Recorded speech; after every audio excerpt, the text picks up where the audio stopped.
अरे महादेवी, जो क्रांति करके समस्त संसार को बदलना चाहता है, उसे सबसे पहले स्वयं को बदलना पड़ता है। फूलों की सेज को छोड़कर एक क्रांतिकारी को पथरीली खुरदरी भूमि को अपनी शैया बनाना पड़ता है। राजभवन का सुखद जीवन भूलकर कांटों की राह पर चलना पड़ता है।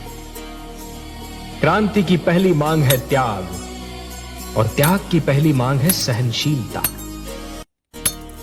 हे देवर्षि, जिस प्रकार यदि कोई व्यक्ति उधार लिए हुए धन को यदि अपनी संपत्ति मानेगा तो बहुत शीघ्र कंगाल हो जाएगा, यही तो विधि का विधान है महादेवी।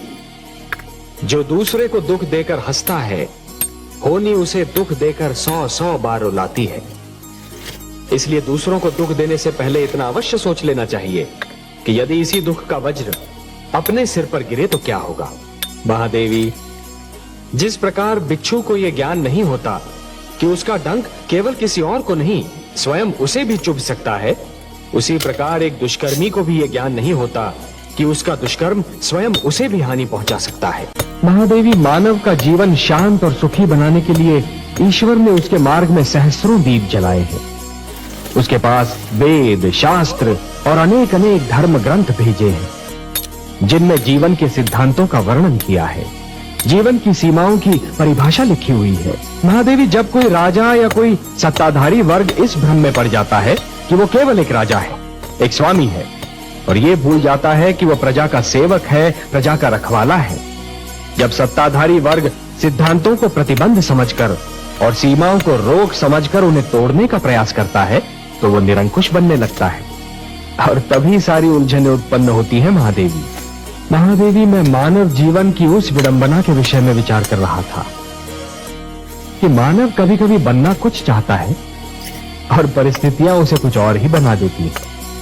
जब पीड़ित और आतंकित वर्ग की पीठ पीछे हटते हटते दीवार से लग जाती है महादेवी, जब उनके लिए और पीछे हटना संभव ही नहीं होता, तो फिर वो अपने प्राणों की रक्षा करने के लिए आगे बढ़ जाते हैं।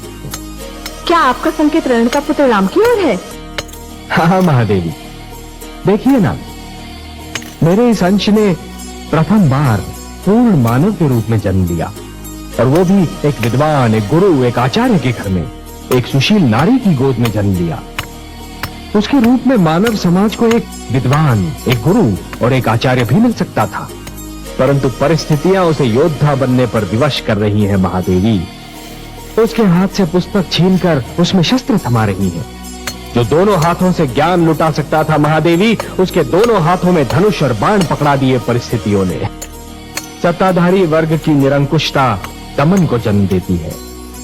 दमन उत्पात का कारण बनता है, उत्पात अराजकता उत्पन्न करता है, और फिर अराजकता विद्रोह का रूप धारण कर लेती है। महादेवी, सारा संसार मुझे पालनहार के रूप में जानता है। तो ऐसा हुआ महादेवी, जैसे श्रावण की घनघोर घटा वर्षा के स्थान पर सूरज की तपती किरणें लुटाने लगे।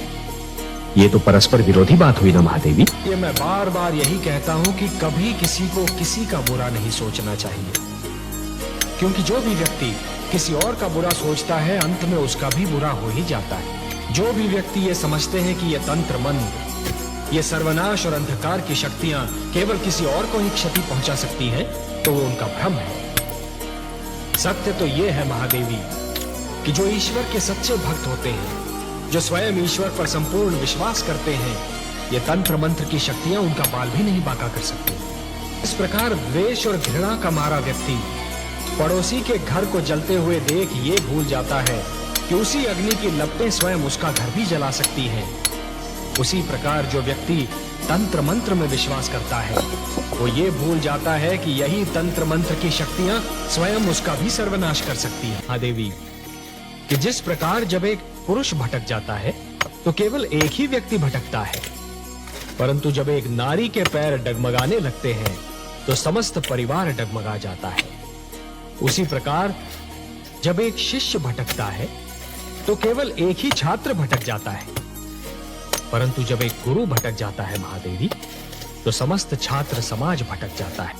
हे महादेवी, जिस प्रकार एक दीपक दूसरा दीपक जला सकता है, उसी प्रकार दूसरों के ज्ञान और अनुभवों से और दूसरों की चिंतन शक्ति से स्वयं अपना ज्ञान भी तो बढ़ाया जा सकता है।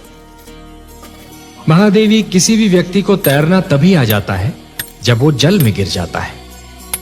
आपके पुत्र प्रहलाद ने भी विकट परिस्थितियों का सामना किया, तभी उसका विवेक जागा।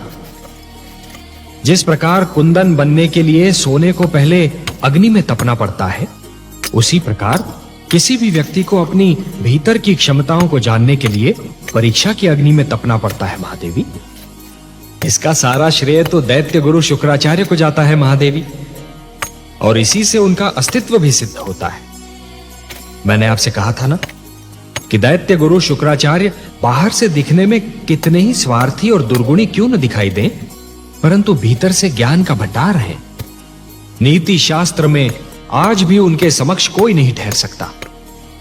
यह तो उन्हीं की शिक्षा का फल है महादेवी, जो आपका पुत्र प्रहलाद राजा का दायित्व निभा पाया।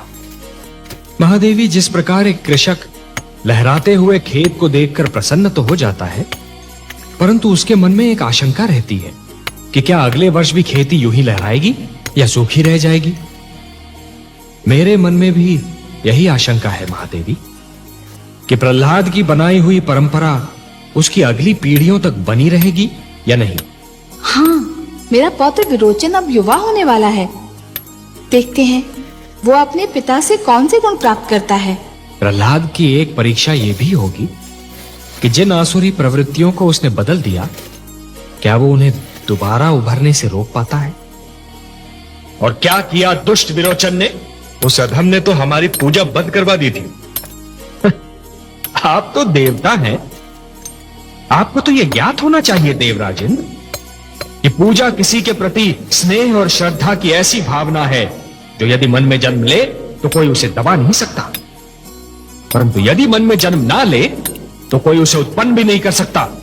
परंतु हे पद्मनाभ, हमारी पूजा तो न जाने कब से निरंतर होती चली आ रही है।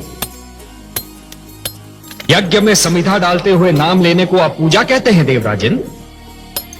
चरणों में फूल चढ़ाने को आप पूजा कहते हैं देवराजेंद्र? हाथ जोड़कर शीश नवाने को आप पूजा मानते हैं? नहीं देवेंद्र, यह पूजा नहीं है।